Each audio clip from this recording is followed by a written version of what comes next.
Hello po, this is Nehemia Sayuha, inyong learner. Welcome po kayo sa aking channel. Welcome rin po kayo sa aking Preach from Home program. Narito na po tayo sa chapter po. Ito po yung final chapter ng ikalawang sulat ng Apostol Pablo kay Timoteo. Natapos na po tayo doon sa chapter, unang sulat ng Apostol Pablo kay Timoteo. At ngayon po ay tatapusin na rin natin yung ikalawang sulat ng Apostol Pablo kay Timoteo. At ito po yung chapter 4. At ang bidyong ito na ating pong pagsasama-samahan ay bibigyan natin ng titulo na nakipagbaka ako ng mabuting pakikipagbaka. At ang video po ay magpapasimula after a short intro.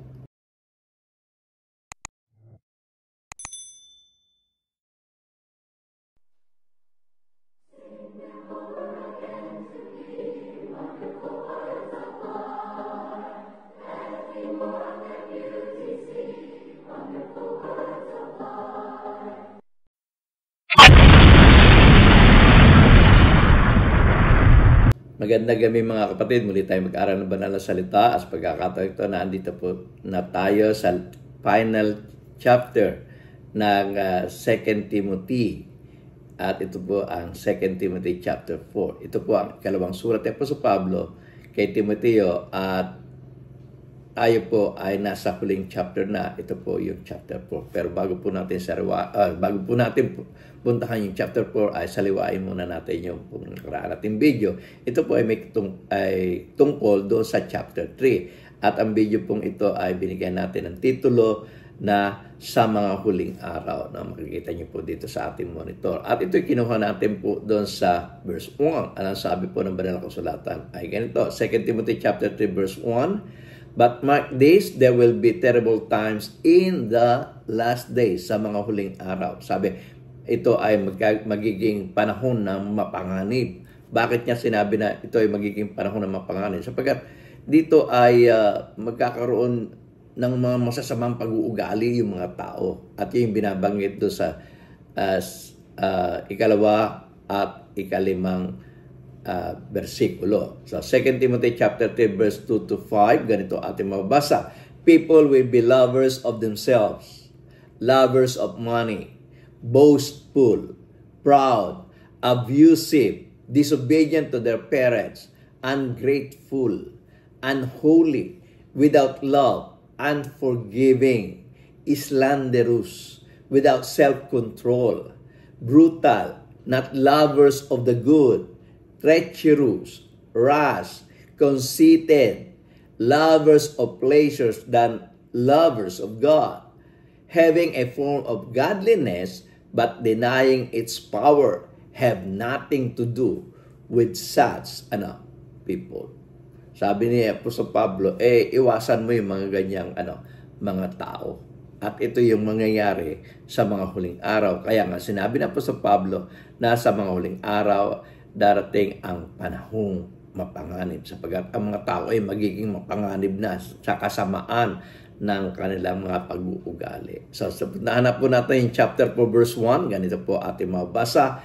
In the presence of God and of Christ Jesus, who will judge the living and the dead, and in view of His appearing and His kingdom, I give you this charge. Sa Tagalog, ang sabi, ipinagbibiling ko sa iyo sa paningin ng Diyos at ni Kristo Jesus na siyang huhukom sa mga buhay at sa mga patay sa pamagitan ng kanyang pagpapakita at sa kanyang kaharian. So, sinuhukuman ng ating Panginoong Diyos at ng ating Panginoong Kristo yung mga buhay at mga patay.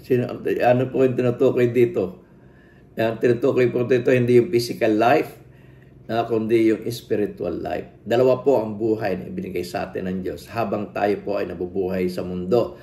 Meron po tayong physical life at meron tayong spiritual life. Kapag po tayo ay patuloy na sumusunod sa kagustuhan ng Diyos, tayo po ay buhay sa espiritu. Pero kung tayo po ay hindi na nakakasunod sa kagustuhan ng Diyos at gumagawa po tayo ng kasamaan, tayo po ay patay sa Espiritu. At yan po yung hahatulan ng Diyos. Kapag ikaw ay buhay sa Espiritu, natural, ikaw ay patungo sa kalangitan kasama ng Diyos at ng kanyang mga anghel sa buhay na walang hanggan. Ngunit kung ikaw ay patay sa Espiritu, huhukuman ka ng Diyos at dadaling ka sa kaparusahan o sa impyerno. So, sabi diyan, I gave you this church. At binasa niya, mababasa nga natin doon sa ikalawang kapitulo ng Timoteo, yung charge na ibibigay ni Apostol Pablo kay Timothy. Sabi dito, 2 Timothy chapter 4 verse 2, I give you this charge, preach the word, be prepared in season and out of season, correct, rebuke, and encourage with great patience and careful instruction. Sabi ni Apostol Pablo, I gave you this charge. Preach the word. Be prepared in season and out of season. Correct, rebuke, and encourage with great patience. Correct, rebuke, and encourage with careful instruction. Okay, so sabi sa Tagalog, ipangaral mo ang salita, magsikap ka sa kapanahunan at di sa kapanahunan, sumuwata ka, sumaway ka at mangaral ka na may buong pagpapahinuhod at pagtuturo.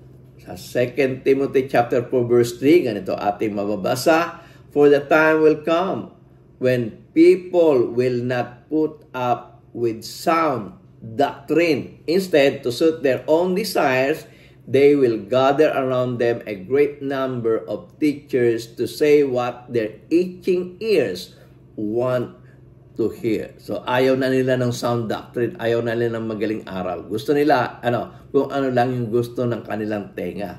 At kaya dumadami yung members ng church kasi nga, mas gusto nila yung mapakinggan yung gusto nila at natuturuan nila. Sila ngayon ang nagtuturo sa mga tagapagturo kung ano ang kanilang ituturo. Yung gusto lang nila, yung ayos dun sa gusto ng kanilang tainga.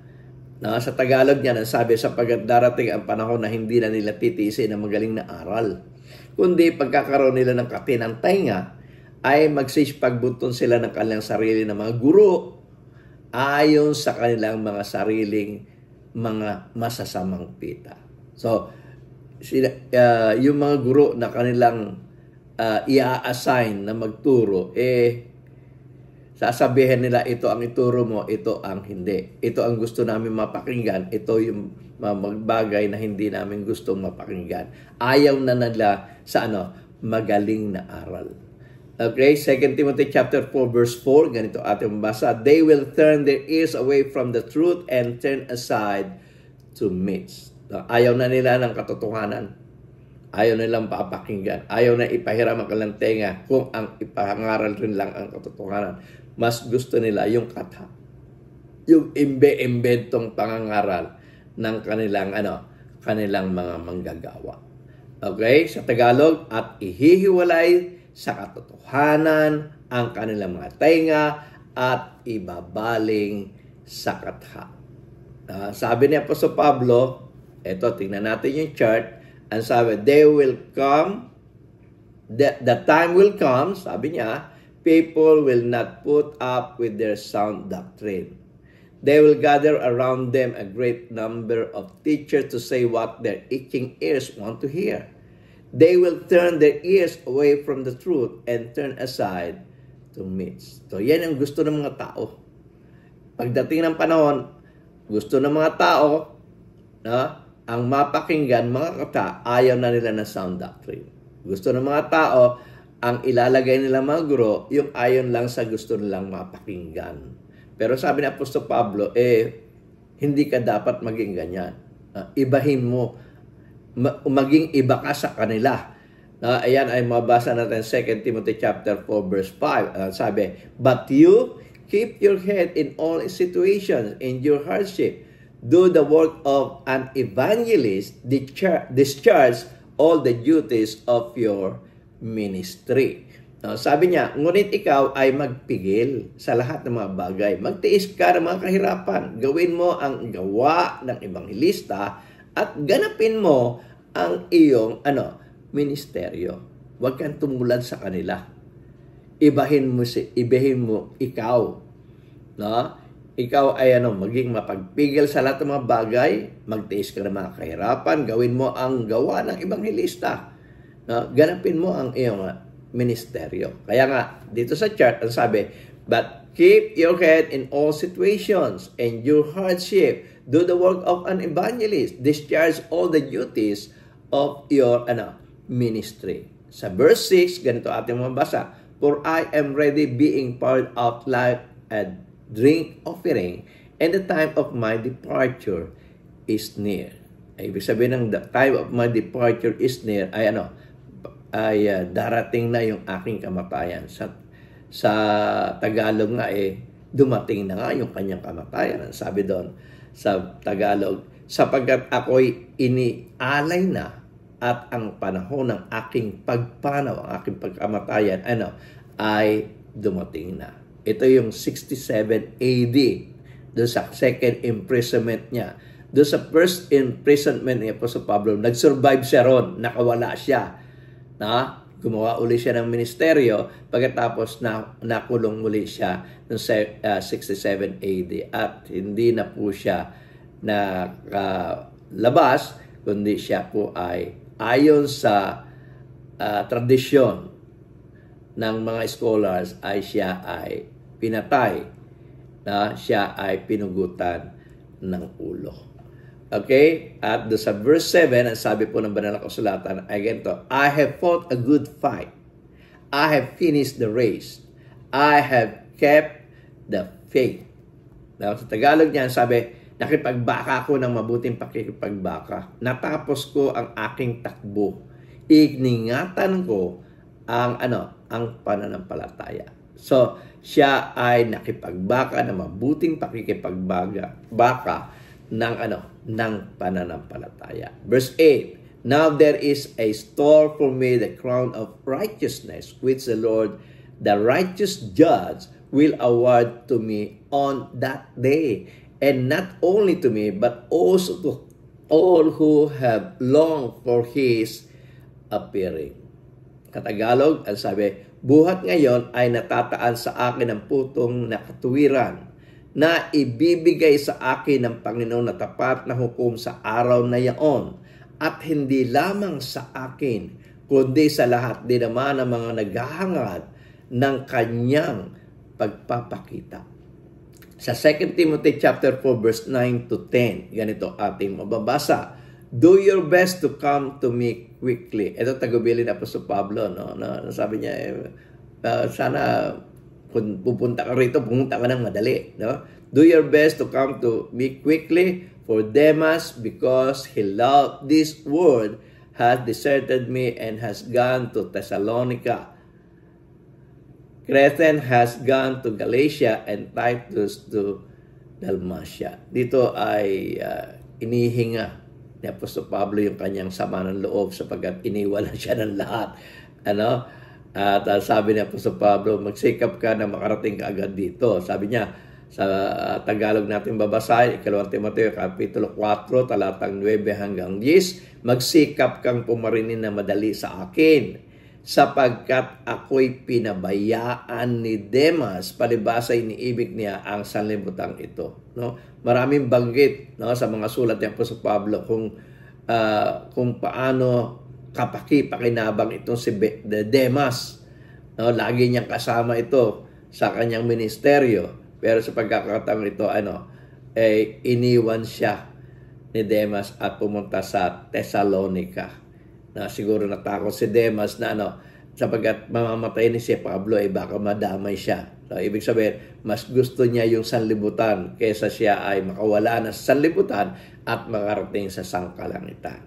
Magsikap kang pumarinin na madali sa akin sapagkat ako'y pinabayaan ni Demas, palibasa inibig niya ang sanlibutan ito at napasa Thessalonica, si Crescens ay napasa Galatia at si Tito ay sa Dalmatia. Okay? Verse 11 to 12, 2 Timothy chapter 4 verse 11 to 12, ganito ating mabasa, only Luke is with me. Get Mark and bring him with you, because he is helpful to me in my ministry. I sent Tychicus to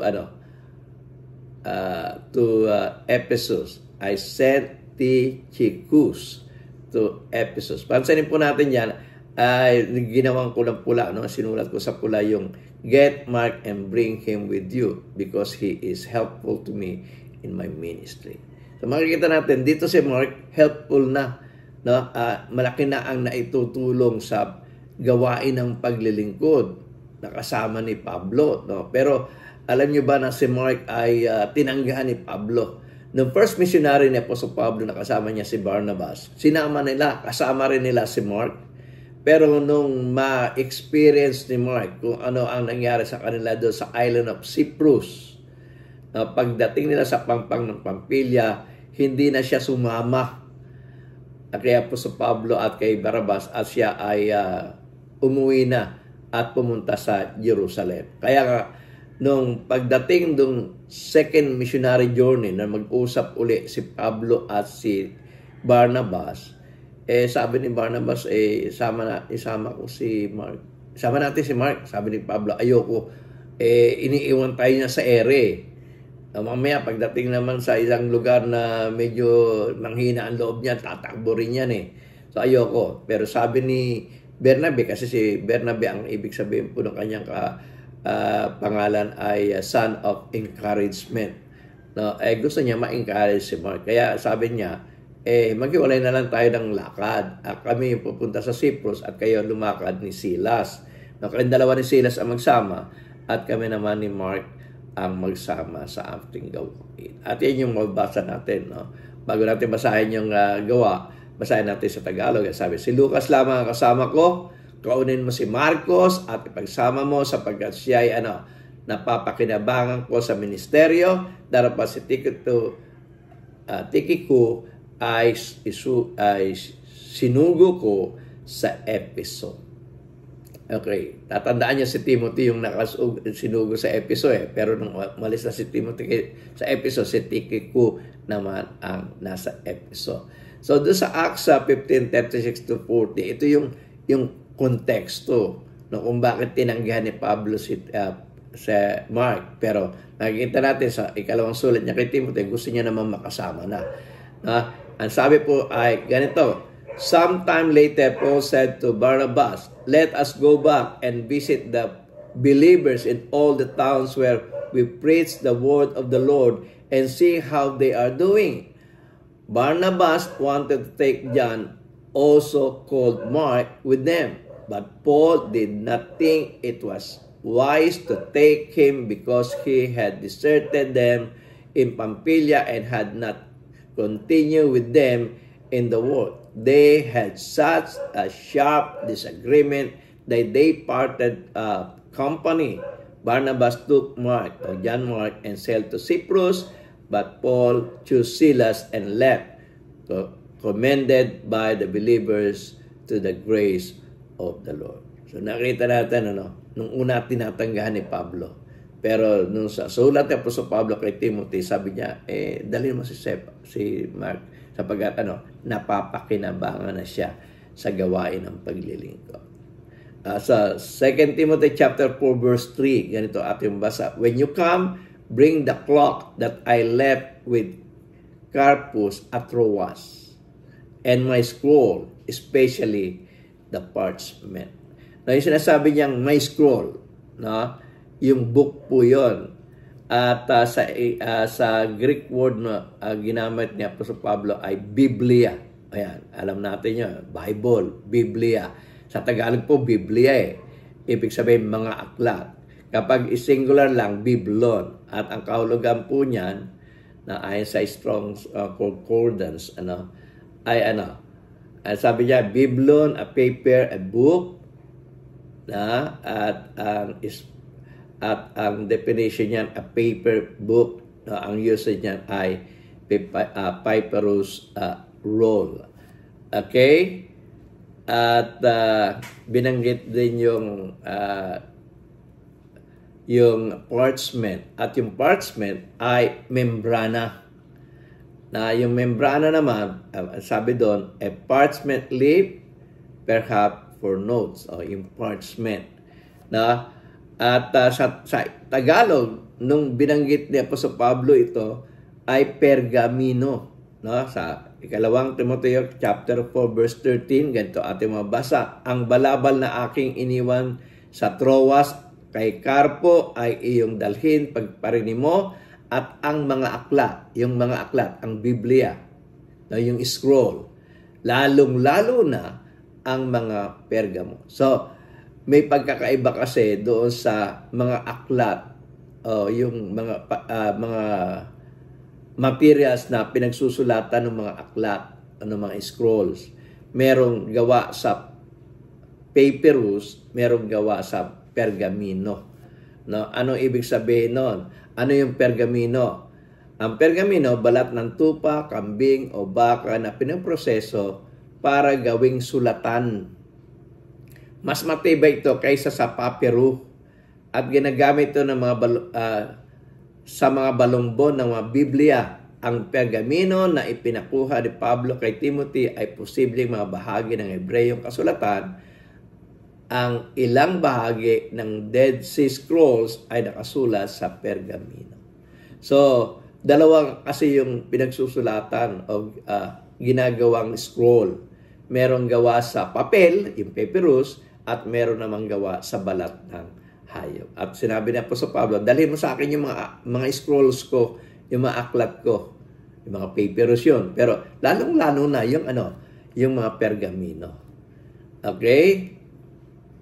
So, sa 2 Timothy chapter 4 verse 14 to 15, ganito ating mabasa. Alexander, the metal worker, did me a great deal of harm. The Lord will repay him for what he has done. You too should be on your guard against him because he strongly opposed our message. Sa Tagalog, ang sabi ay ganito, si Alejandrino na panday tanso ay ginawa na ko ng lubhang masama. Gagantihan siya ng Panginoon ayon sa kanyang gawa. Mag-ingat ka rin naman sa kanya sapagkat totoong kanyang sinalang sang ang aming mga salita. Dito makikita natin, hindi niya ginantihan si Alejandrino. Sabi niya, bahala na ang Diyos sa kanya. Hindi niya sinabing, parusahan sana siya ng Diyos. Kundi ang sabi niya, bahala na. Ang Diyos na ang gaganti sa kanya. No, talaga namang gano'n. No? Ang Diyos mismo nasasabi, vengeance is mine. No, kung ginawa ka na masama ng tao,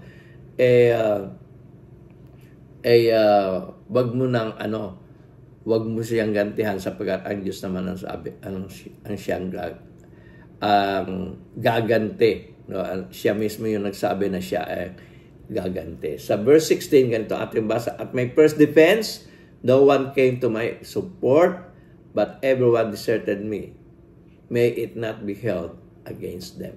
So makikita natin dito, ang account lang ng pagkakulong ni Apostol Pablo, yung first imprisonment na mababasa natin doon sa aklat na mga gawa. Pero yung second imprisonment, hindi na natin alam kung ano nangyari. Pero dito, kinakwento na po sa Pablo, yung unang kanyang defense, yung unang kanyang pagtatanggol, iniwan na kaagad siya ng mga kanyang kasama. Pero sabi niya, sana hindi sa kanila ng Diyos, no? Hindi ibilang na yung kanilang mga gawa, ibilang ng kasalanan. Sa Tagalog, ganito ang sabi, sa aking unang pagsasanggalang, sino man ay walang kumampi sa akin, o iniwan nila ako. Bagkos pinabayaan ako ng lahat. Pero sabi niya, huwag nawang ibilang sa kanila ito. Huwag ibilang ng Diyos na ito'y kasalanan. Ganun rin siyempre kay Alejandrino. Kaya nga sabi niya nga, bahala na ang Diyos sa kanya. At dito naman sa mga nang-iwan sa kanya, sana wag ibilang sa kanila ang kasalanan. Alam niyo, ito yung pag-uugali na sinabi rin o ginawa rin ng ating Panginoong Kristo na dapat natin tularan. At ito ay tinularan nga ni Apostol Pablo. Kung natatandaan niyo na pako ng ating Panginoong Kristo sa krus, at yung kanyang mga gumawa sa kanya ng masama, ang sabi niya patawarin mo sila, hindi nila alam ang kanilang ginagawa. Yung mabasa natin sa Luke chapter 23 verse 34, ganito ating mabasa. Luke said, Father, forgive them, for they do not know what they are doing. And they divided up his clothes by casting lots. So, nakapako siya sa krus, pero ang hiling niya, pinako siya sa krus ng mga masasamang taong ito, pero ang hiling niya sa kanyang ama ay wag ituring na kasalanan sapagkat hindi nila alam ang kanilang ginagawa. At yan rin ay tinularan ni Stephen. Napakatan niya si Stephen, pinagtanggol niya ang ebanghelyo sa harap ng Sanhedrin at ang mga nakikinig ay nagalit at siya ay pinagbabato. Pero nang siya ay pinagbabato at malapit na siyang mamatay, yun rin ang sinabi niya sa Diyos, na wag sanang iparatang sa kanila yung kanilang mga kasalanan. Sabi doon sa Acts chapter 7 verse 60, then he fell on his knees and cried out, Lord, do not hold this sin against them.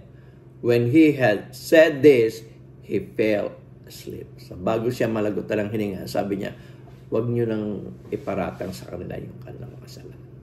Okay, so yan yung tamang pag-uugali na ito ay inugali ng ating Panginoong Kristo, inugali ni Apostol Pablo, inugali rin ni Esteban na dapat nating tularan. Ang Diyos ang gaganti, hayaan na lang natin ang Diyos ang gumanti sa kanila kung ano man ang igaganti ng Diyos sa kanila. Pero sa ating kalooban, dapat hilingin natin sa Diyos na wag naman ituring na kasalanan ito, kundi sila ay patawarin sa kanilang mga nagawa sapagkat hindi nila alam ang kanilang ginagawa. 2 Timothy chapter 4 verse 17, ganito ating mabasa, But the Lord stood at my side and gave me strength, so that through me the message might be fully proclaimed and all the Gentiles might hear it.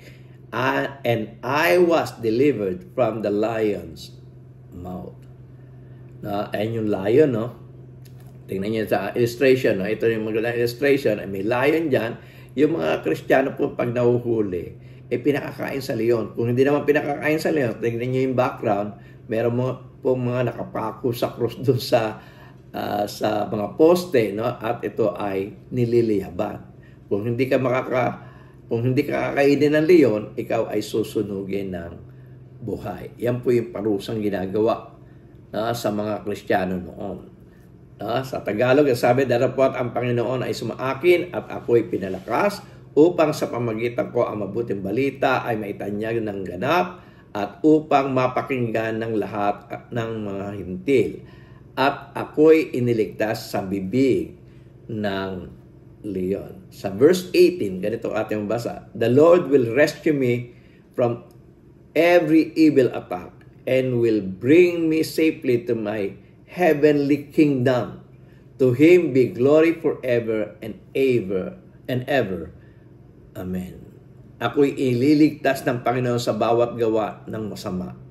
At ako'y kanyang iingatan sa kanyang kaharian sa langit, na sumasa kanya nawa ang kalawalatian, magpakailaman siya nawa. So makikita natin dyan, sabi niyan, ako'y kanyang iingatan sa kanyang kaharian sa langit. So inaasahan niya po sa Pablo, hindi siya makakasama ng ating Panginoon Kristo dito for 1,000 years. Ang kanyang inaasahan, siya ay makakarating doon sa kaharian sa langit. At yun yung dapat nating asahan din sapagkat yun yung pinangako ng ating Panginoon Kristo.